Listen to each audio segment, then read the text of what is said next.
जय जय रघुवीर समर्थ. मनाच्या श्लोकांची उजळणी यामध्ये आज आपण श्लोक 157वा पाहणार आहोत. बहुशास्त्रधुंडाळिता वाड आहे, जया निश्चयो एक तोही न साहे. मती भांडती शास्त्रबोधे विरोधे, गती खुंटती ज्ञानबोधे प्रबोधे. जय जय रघुवीर समर्थ. आपल्या हिंदू धर्मामध्ये अनेक प्रकारची शास्त्रे आहेत. प्रत्येक शास्त्राचं हे निराळच मत आहे. सर्व शास्त्रांमध्ये एकवाक्यता ही आढळतच नाही. म्हणून समर्थ म्हणतात, बहुशास्त्र धुंडाळिता वाड आहे. वाड आहे म्हणजे त्याचा खूप विस्तार आहे. अर्थात शास्त्र अनेक आहेत आणि त्यांचा विस्तारही खूप मोठा आहे. पण जो तो आपापल्या परीने त्या शास्त्राचा अर्थ लावतो. प्रत्येकाला वाटते मी जे मत मांडलं तेच खरं आहे आणि त्या मतावर तो ठाम राहतो. कुणाच्याही मताचा एक निश्चय असा होतच नाही.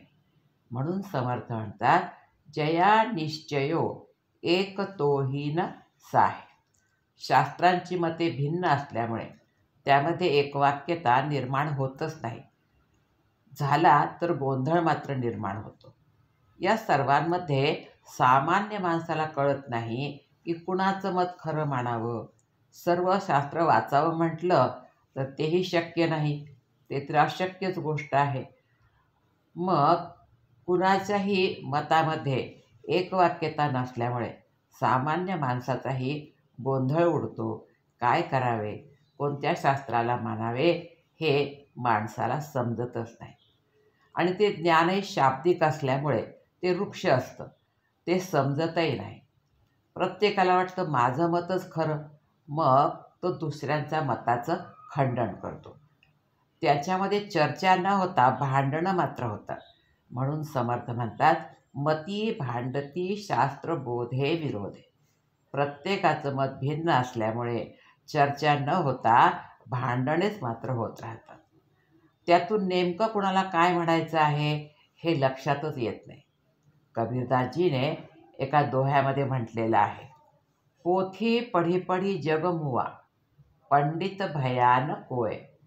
ढाई अक्षर प्रेम का, पढे सुपंडित होय.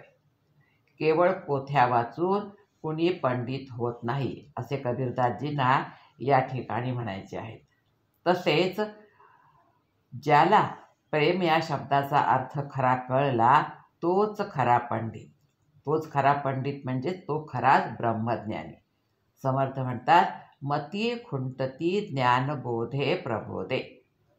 जो कोणी दुसऱ्यांच्या मताचे खंडन मंडन करीत न बसता, त्यामध्ये आपली बुद्धी वाया न घालवता त्या सद्वस्तूचं मनन चिंतन करतो, तोच खरा ब्रह्मज्ञानी होय.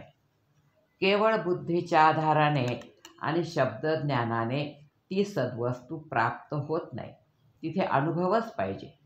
शास्त्राच्या शब्द जांजाळ्यात न अडकता ज्यांनी सद्गुरूच्या कृपेने अनुभवाने त्या परब्रह्माला जाणलं तोच खरा ब्रह्मज्ञानी होय. संतांनी सर्व शास्त्रांचा विचार करून त्यातून सार काढला आणि तो आपल्याला दिलेला आहे.